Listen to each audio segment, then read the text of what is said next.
Bayangkan kelompok manusia yang tak pernah mandi seumur hidup. Bertahan hanya dari alam. Bayangkan manusia dengan jantung paling sehat yang tercatat. Mewakili populasi paling kuno kita. Bayangkan komunitas yang merawat orang mati, memakaikan baju dan mengajak mereka bicara. Hidup bersama mayat dalam waktu yang amat lama.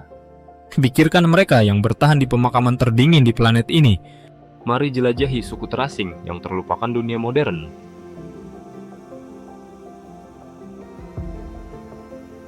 Di tepi Danau Eyasi, lembah Rift besar Tanzania.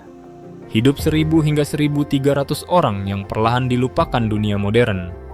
Mereka tak mengubah cara hidup selama puluhan ribu tahun. Hadza adalah satu dari sedikit masyarakat pemburu pengumpul sejati yang tersisa. Mereka tidak bertani.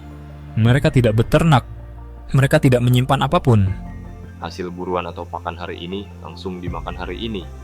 Ini bentuk kepercayaan penuh bahwa alam akan kembali menyediakan makanan besok. Sebelum fajar, Pria pergi membawa busur dan panah beracun. wanita menggali umbis, mencari madu, dan mengumpulkan baobab. Mereka tahu ratusan tanaman, mana yang mengenyangkan, Menyembuhkan. atau membunuh. Lalu ada kisah tentang seekor burung. Hadza berbagi kerjasama kuno dengan burung pemandu madu. Pemburu bersiul. Burung menjawab. Lalu menuntunnya ke sarang lebah. Studi jurnal Science 2023 menemukan burung ini merespons panggilan Hadza 3 kali lebih sering daripada suara lain. Kerjasama ini meningkatkan peluang menemukan sarang lebah hingga 500%. Dua spesies berbeda membuat kesepakatan yang lebih tua dari konsep bertani. Hadza juga mematahkan teori kebugaran modern. Mereka berjalan 13 hingga 19 ribu langkah sehari di medan sulit. Peneliti mengira mereka membakar jauh lebih banyak energi daripada pekerja kantoran saat diukur dengan metode standar emas. Hasilnya berlawanan. Hadza membakar kalori yang sama seperti pekerja kantoran yang hanya duduk di negara kaya. Tubuh bekerja dengan batas energi yang tetap. Olahraga tidak menambah pembakaran kalori, melainkan mengalihkan energi dari stres dan peradangan. Itulah mengapa mereka nyaris bebas dari penyakit jantung. Cara mereka hidup bersama pun unik. Tidak ada pemimpin atau pangkat. Nyaris tanpa hak milik pribadi. Tangkapan dibagi rata. Keputusan dibuat di dekat api unggun. Siapa yang sombong akan ditegur lewat candaan. Kesetaraan dijaga oleh humor. Bukan hukum. Namun tak semua masyarakat hanya bergaul dengan yang hidup. Salah satunya berbagi rumah dengan orang mati. Kita akan membahasnya.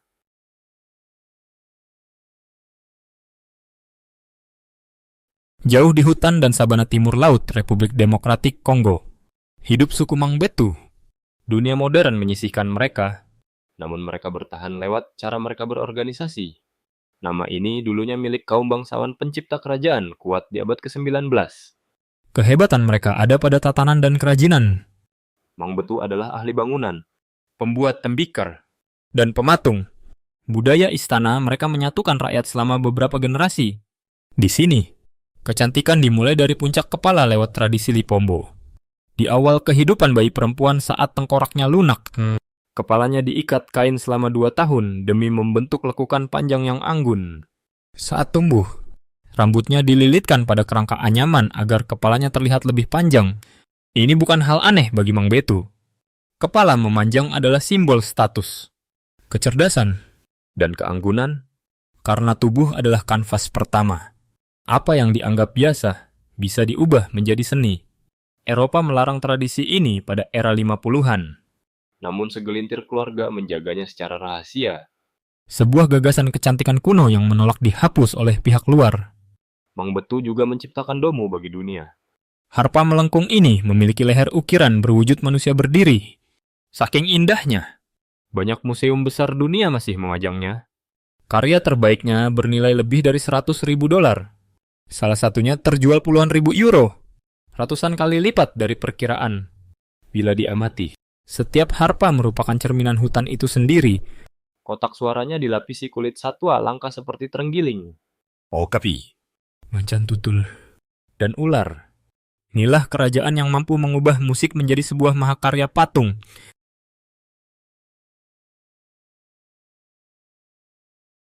Di wilayah Kunene Namibia, di sepanjang tepi gurun tertua dan terkering di bumi, yaitu Gurun Namib, hiduplah suku Himba. Mereka diabaikan dunia modern. namun punya jawaban terbaik untuk satu hal. Bagaimana cara bertahan di tempat tanpa air? Jawabannya adalah pasta merah pekat bernama Otjize. Lemak mentega dicampur bubuk oker merah, lalu dioleskan ke kulit dan rambut hingga wanita himba. Tampak bagaikan ukiran pasir gurun. Ini adalah simbol kecantikan sekaligus alat bertahan hidup. Lemak menahan hilangnya air dari kulit. Sedangkan oker yang kaya zat besi melindungi tubuh dari sengatan matahari. Sains membuktikan apa yang selalu diketahui suku ini. Studi Scientific Reports tahun 2021 menemukan bahwa kristal kecil oksida besi pada oker merah mampu menyaring ultraviolet, memantulkan panas, Dan menahan bakteri. saat air lebih berharga dari emas. Kecantikan dan cara bertahan hidup menyatu dalam satu wujud yang padu. Karena air terlalu berharga. Mereka jarang mandi dengan air. Mereka justru mandi dengan uap asap. Bara api dan kayu comifora ditaruh di mangkuk. Lalu mereka menunduk di atasnya sambil berbalut selimut agar asap wangi itu membersihkan kulit. Getah tanaman ini mengandung senyawa antibakteri alami.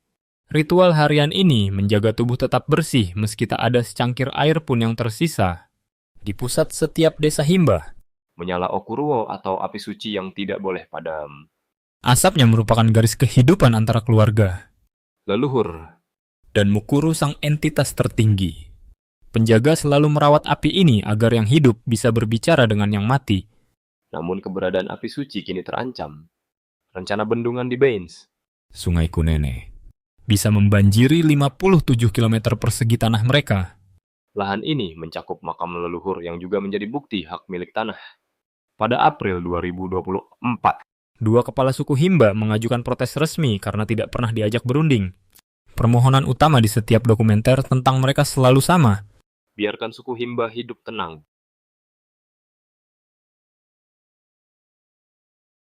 Di Sabana Utara, Republik Demokratik Kongo, hidup suku Boa, juga dikenal sebagai Boa atau Ababua. Mereka mendominasi populasi distrik Bas-Uele yang dihuni 900.000 jiwa. Suku penutur bahasa Bewa ini bertetangga dengan Mangbetu dan Zande. Mereka menjalani hidup seimbang di perbatasan hutan dan padang rumput lewat pertanian kecil. Berburu, serta berdagang di jalur sungai. Mereka beradaptasi mencari nafkah di lanskap peralihan ini. Buah paling diingat karena topengnya. Topeng prajurit ini diukir dengan kontras hitam putih yang tegas. Mata menatap lebar. Dan telinga besar. Benda ini dipakai untuk membangkitkan keberanian sebelum perang dan menghormati pejuang yang pulang. Mereka juga memahat patung pengusir bahaya. Mengapa topeng diberi kekuatan besar? Karena sebelum bertempur, Keberanian adalah alat yang senyata tombak. Wajah yang tak lagi menyerupai manusia bisa membuat sosok penakut merasa tak terkalahkan. pengukirnya membagikan tradisi figur manusia di wilayah ini. Membentuk harpa dengan ukiran kepala di puncaknya. Gaya artistik ini sepandangan dengan karya Mangbetu dan Zande. Suku Boa juga tidak sudi tunduk begitu saja. Antara 1903 hingga 1910, mereka melawan penjajah Belgia pada era terkejam pemerintahan Raja Leopold II. Saat tanah ini membayar mahal dengan nyawa demi pasokan karet dan gading. Perlawanan ini berlangsung hingga beberapa tahun. Saat ini, peninggalan topeng mereka ada di berbagai koleksi utama, termasuk Museum Kerajaan Afrika Tengah di Brussels. Seni prajurit dari suku tersembunyi akhirnya diakui oleh dunia yang dulu mencoba menguasainya. Namun untuk menemukan cerita paling tua, kita harus menyeberang ke Kalahari. Menemui masyarakat dengan silsilah panjang dari awal mula peradaban manusia.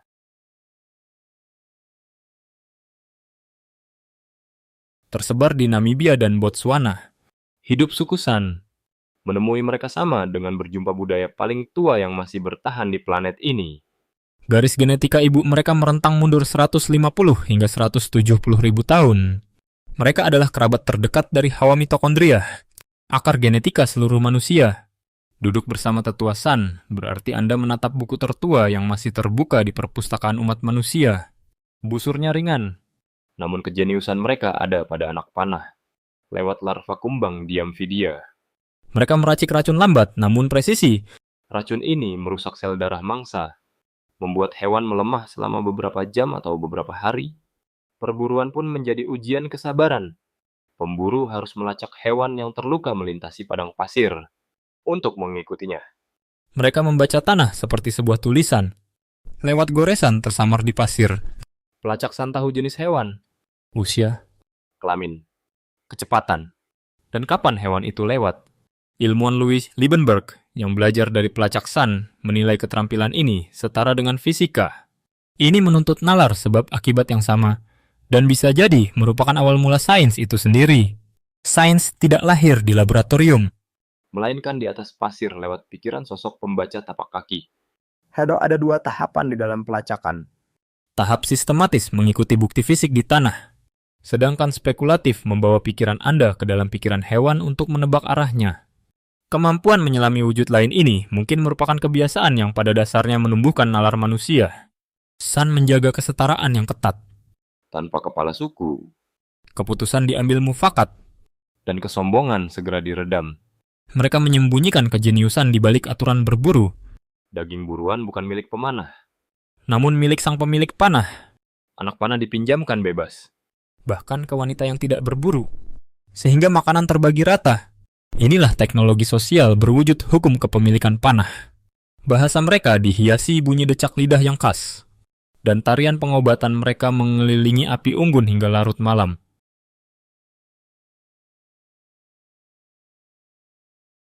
Di hutan hujan, Republik Afrika Tengah bagian barat daya dan Kongo Utara hidup suku Bayaka, atau disebut juga Aka. Mereka adalah pemburu pengumpul semi-nomaden yang telah berbagi hutan dengan segala makhluk hidup selama ribuan tahun. Mereka sangat bergantung pada kesehatan hutan tanpa terkecuali, Makanan, pakaian, tempat tinggal, dan obat-obatan semua berasal dari pohon di sekitar mereka.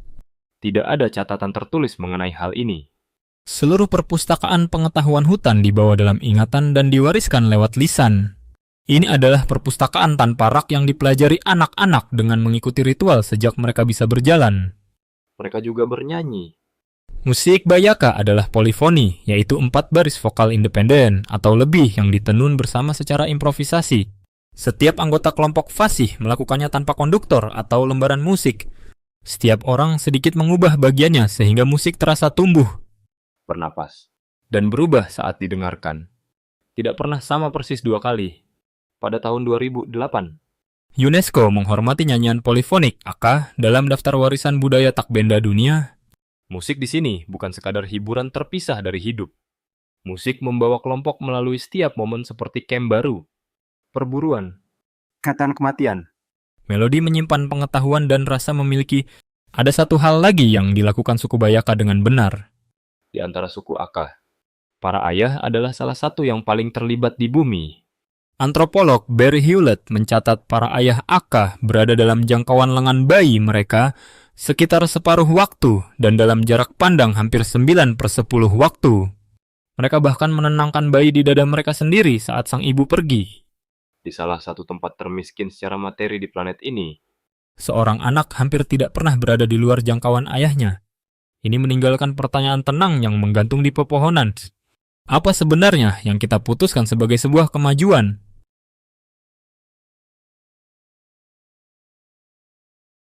Tinggi di pegunungan Tanah Toraja, Sulawesi Selatan, Indonesia. berdiri rumah-rumah tinggi dengan atap melengkung seperti perahu yang disebut tongkonan. Musim pemakaman utama jatuh pada bulan-bulan kering, yaitu Juni hingga September. Di sini, Di antara masyarakat yang jarang diperhatikan dunia modern, kesedihan dipahami dengan cara yang mungkin mengubah cara Anda memikirkan kesedihan Anda sendiri. bagi orang Toraja, Kematian bukanlah pintu yang tiba-tiba terbanting menutup. Ini adalah perjalanan panjang. Saat jantung berhenti, orang tersebut belum disebut mati, melainkan hanya sakit atau tidur yang disebut makula. Tubuh diawetkan dengan hati-hati dan disimpan di rumah keluarga selama berbulan-bulan bahkan bertahun-tahun. Kerabat membawakan makanan, berbicara kepada mereka, menyertakan mereka, dan merawat mereka sebagai anggota rumah tangga yang hidup, sampai keluarga bisa mengumpulkan semua yang diperlukan untuk perpisahan sejati. Mereka tidak bersembunyi dari kematian.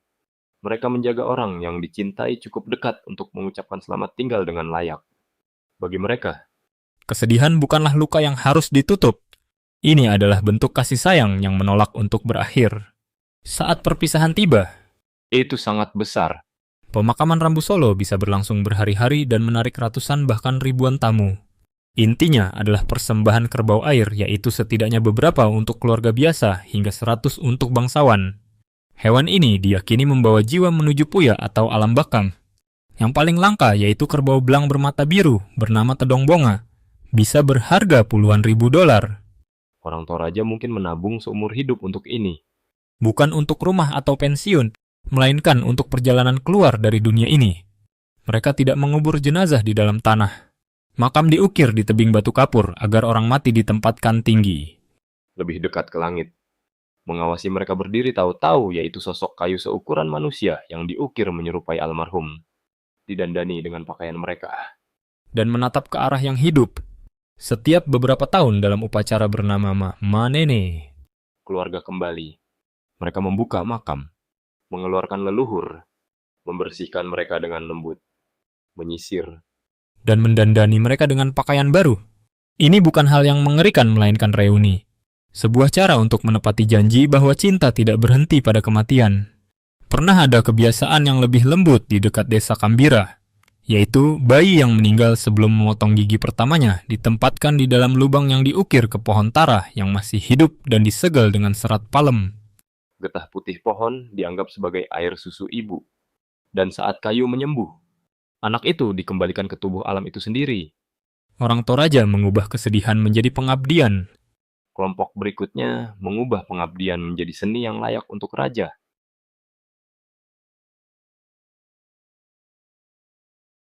Sekitar tahun 1625, penguasa legendaris bernama Syam Ambul Angong mendirikan kerajaan Kuba di Kongo Tengah dengan ibu kota di Ensheng. Ini mencakup 30.000 km persegi hutan subur dan sabana yang kaya akan palem raffia, tanah liat, dan sungai perdagangan yang diperintah oleh Raja Suci bernama Nyim. Di sini, bertahan hidup berarti penemuan. Pengadilan menempatkan seni dan desain di pusat negara. Bahkan penciptaan pola baru dianggap sebagai tindakan kerajaan. Organisasi itu bersama perdagangan sungai menjaga kerajaan tetap makmur dan stabil selama berabad-abad, di mana orang lain mungkin menjaga perbatasan mereka dengan dinding. Orang Kuba menyatukan milik mereka dengan keindahan, hukum, dan rasa berbagi bahwa membuat sesuatu dengan baik berarti melayani raja. Mahakarya mereka adalah kain. Tekstil Kuba atau showa ditenun dari serat palem raffia dan dikenakan untuk upacara yang terkenal dengan apa yang sering disebut geometri suci. Ini adalah sistem simbol yang hanya dipahami sepenuhnya oleh mereka yang berada di dalam budaya tersebut. Ini bukan pola cetak datar. Permukaannya terangkat, berbulu, dan terasa lembut di mata seperti bludru. Setiap panel adalah karya banyak tangan, yaitu pria menenun dasar dan wanita menyulam desain yang menonjol. Satu potong kain bisa memakan waktu berbulan-bulan. Yang terbaik disediakan untuk Nyim dan istananya dengan menutupi takhta atau melapisi dinding istana sebagai bahasa pola yang mengumumkan siapa Anda sebelum Anda berbicara. Ini bagian yang mengubah kerajinan menjadi kejeniusan. Pola tidak dimaksudkan untuk diulang dengan sempurna. Setiap motif memiliki namanya sendiri dan jumlahnya ada ratusan. Seorang penenun dihormati bukan karena menyalin dengan sempurna, tetapi karena menciptakan desain baru dan membiarkannya bergeser, pecah, serta pulih di seluruh kain. Ini adalah improvisasi dengan disiplin. Sesuatu yang mendekati jas yang ditenun dari serat palem berabad-abad sebelum kata itu ada.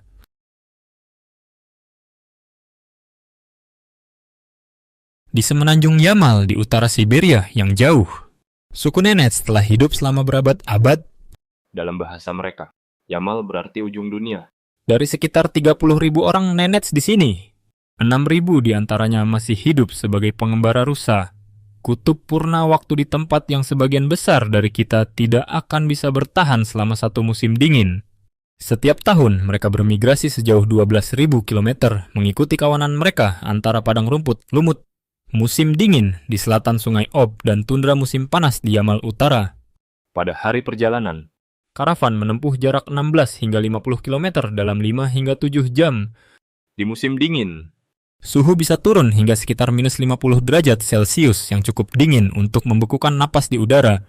melawan itu, Mereka membangun cam, yaitu kerucut tiang kayu yang dibungkus kulit rusa kutub, agar hangat di dalam saat dunia di luar membeku, dan cepat dibongkar saat waktunya pindah. Rusa kutub adalah segalanya sebagai makanan. pakaian, transportasi, dan rumah dalam satu hewan.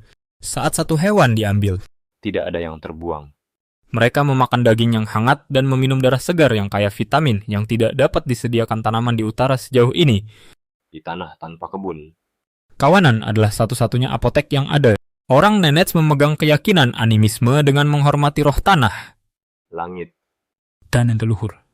Mereka membangun situs suci di tundra dan berhati-hati agar tidak menyinggung penguasa gaib suatu tempat, 揾地方的啦，揾你mereka notating S.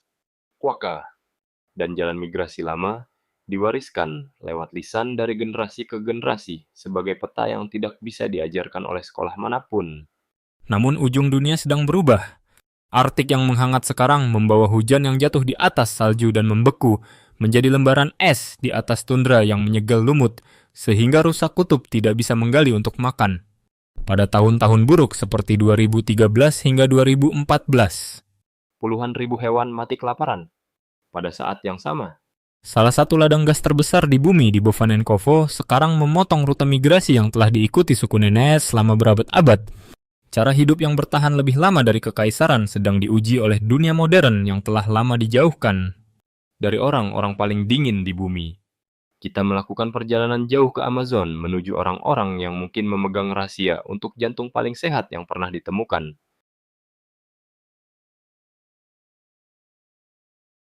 Di dataran rendah Amazon Bolivia, hidup suku Tsimane yang mengelola kebun hutan kecil.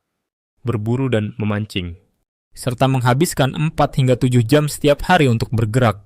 Tubuh mereka menyimpan penemuan yang mencapai kembali ke baris pertama cerita ini. Dalam studi yang diterbitkan di The Lancet pada tahun 2017, Suku Tsiman ditemukan memiliki tingkat arteri tersumbat terendah yang pernah diukur pada populasi manapun di bumi, yaitu sekitar 5 kali lebih rendah daripada di Amerika Serikat. Dari mereka yang diperiksa, sekitar 85% tidak memiliki risiko, berarti terkena penyakit jantung sama sekali. Suku Tsimane berusia 80-an bisa memiliki kondisi arteri seperti orang Amerika berusia 50-an. hal yang membuatnya aneh adalah apa yang mereka makan. Sekitar 72% kalori mereka berasal dari karbohidrat yang belum diproses seperti pisang raja, singkong, dan nasi dengan sedikit lemak serta protein yang sedang. Makanan yang sangat ditakuti oleh begitu banyak diet modern. Dimakan oleh orang dengan jantung terbersih yang pernah tercatat. Perbedaannya adalah tidak ada yang diproses dan tubuh yang memakannya tidak pernah berhenti bergerak. Karbohidrat ternyata bukan musuhnya, melainkan kemasannya. Ada benang merah yang lebih aneh. Tadesainikan suku Tsimane membawa parasit usus selama sebagian besar hidup mereka daripada hanya merugikan. Parasit ini mungkin membantu mengatur sistem kekebalan tubuh dan menekan peradangan kronis tingkat rendah yang mendorong begitu banyak penyakit di dunia modern.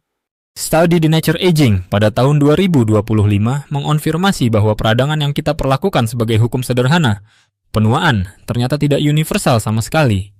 Di antara suku Tsimane, Peradangan hampir tidak meningkat seiring bertambahnya usia. bukan hanya jantung mereka yang sehat, otak mereka juga menua dengan lambat dan menyusut seiring waktu dengan laju sekitar 70%, lebih lambat daripada populasi barat dengan tingkat demensia yang sangat rendah. Jantung paling sehat di bumi dan beberapa pikiran yang menua paling lambat. Semuanya sudah mulai tergelincir. Jalan dan kota baru membawa makanan olahan dan minyak goreng, serta tanda-tanda pertama penyakit modern yang tidak pernah dimiliki suku Tsimane. Hadiah mereka bagi kita bukanlah undangan untuk meninggalkan kota, Melainkan cermin atau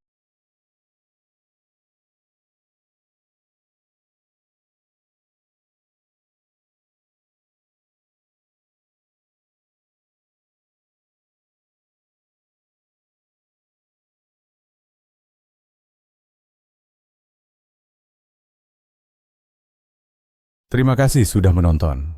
Kalau video ini lucu atau bermanfaat, jangan lupa like, subscribe, dan nyalakan loncengnya agar tidak ketinggalan video baru. Sampai jumpa di video berikutnya.